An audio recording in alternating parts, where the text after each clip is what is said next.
What's going on, you guys? Didn't expect to be making a video this soon, but a couple things have happened, and I'll just tell you, you better make sure you take care of you out here, because ain't nobody else going to. Matter of fact, they'll try and take advantage of you.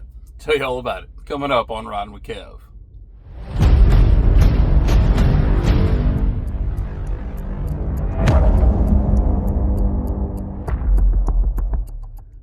What is going on? To the new subscribers, welcome in. Usual suspects, welcome back. Hopefully I make this a quick video because it hadn't been that long since I made one. But I was delivering that load that I got out of the Iowa 80 that I had, that I went and pulled again. It was an empty, brand new trailer going over to North Carolina. Not going to say the broker, not going to say the customer. It was a new broker that I've never used before. And so what would seem uneventful is that I get there, it's about 4 o'clock in the afternoon on Tuesday, and I pull out on the street and I walk in and I ask the lady, and I'm like, hey, so I have a question. I'm here to drop off this brand new trailer, and I don't know how to describe it any other way than just say she was just acting off. It was just different. It wasn't, I don't know what it was. It's just the way she was asking, and so she looked at my bill of lading and she goes, okay, where's your name on here? First thing she says. I'm like, where's my name on there? And she goes, yeah, where's your name on here? I said, well, that's my signature right there. And she goes, well, I can't read that. I need your name. It's like, okay, my name's Kevin. And she said, okay, because, the last guy that delivered one of these brand new trailers, he damaged it. And I didn't get his name. And so I'm not going to let that happen again. You can see where this is going. Well, okay. So she goes, yeah, just pull up here to the gate, pull through, and park it right around the corner. A grand total of about 250 yards. So I pull through, go through their gate, go around, straight line back. As I'm getting out, you all are starting to see where this is going. But as I'm getting out, I'm like, you know what? I'm going to take a couple pictures. It's a brand new trailer. There's obviously nothing wrong with it, but you just never know. And so I took a couple pictures, backed in the spot, went about a mile, less than a mile away even, to the Pilot right around the corner. And I'd been at the Pilot about 20 minutes, and I get an email from the broker. It says, hey, customer said you damaged the trailer pulling it onto the yard. Was it a hole, scratch? Let me know what the deal is. You should have reported this. You just got jammed. Now, I don't know if it was the broker. Again, I don't know if it was a customer who's going to remain nameless, but YouTube. Let me tell you a little bit about myself. You can call me whatever you want. You can say whatever you want. You can think whatever you want.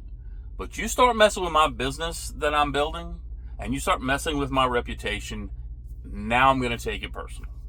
So I fired off an email that I try and be respectful. I'm yes sir, no sir, yes ma'am, no ma'am, and no cussing people out and blaming everybody else. But let's just say I made it pretty clear that she was adamant about somebody damaging a trailer beforehand. I had pictures. I hadn't hit anything because there was nothing to hit. And that if you needed to, I'm 8/10 of a mile. I will gladly drive over there and take some pictures. And I sent it. And he sent me an email back. Said, oh, at the end of the day, I'm not accusing you of anything. I'm just telling you what the customer told the shipper, that you damaged their trailer pulling it onto their yard. I said, well, that lady, I won't say what. That basically said, that's not what happened. You just let me know in the morning. So the morning comes, and I'm trying to find a load, and North Carolina is kind of suckage on the loads, because I'm going to interject in the story here real quick. Well, I'll finish that story and interject in the next.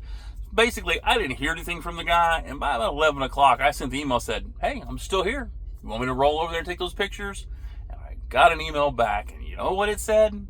Oh, so no, we spoke to him. It was a different carrier that delivered a damaged trailer. I delivered that trailer at 4 o'clock.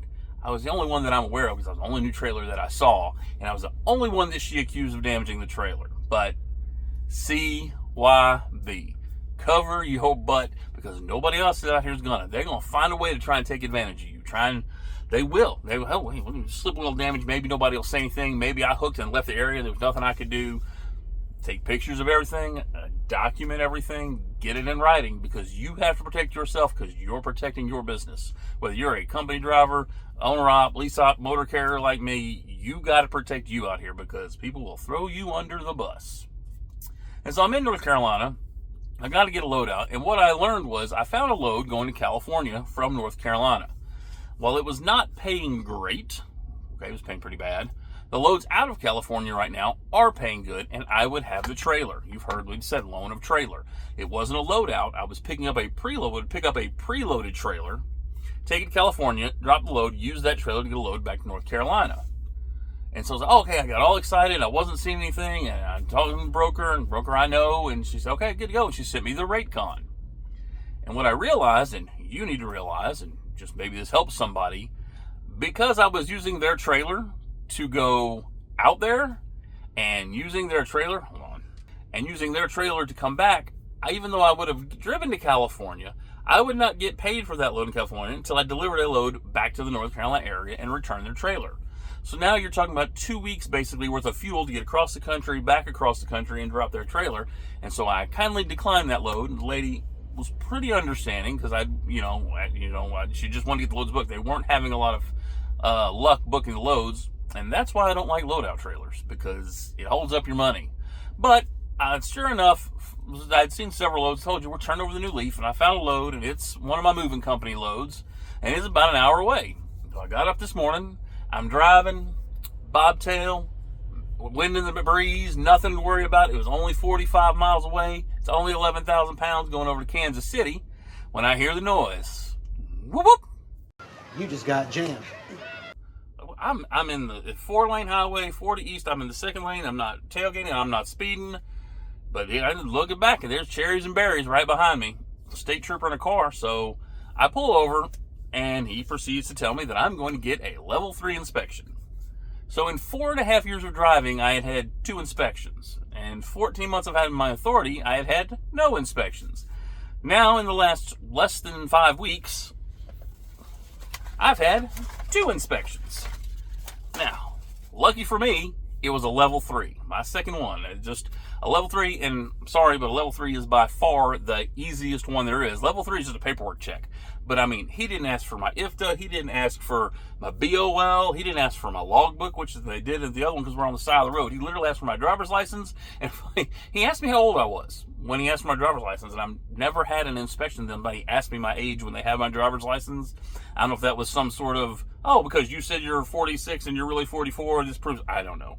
But he basically took my registration, the driver's license, walked around my truck, which is not part of level 3, and got back in his car. And about 15 minutes later, he gave me my past inspection, and we have now passed 2 inspections, which will hopefully help our insurance, and will also hopefully help our IFTA. Hopefully you'll get pulled over less, pre-pass inspections, whatever, and they've been easy ones.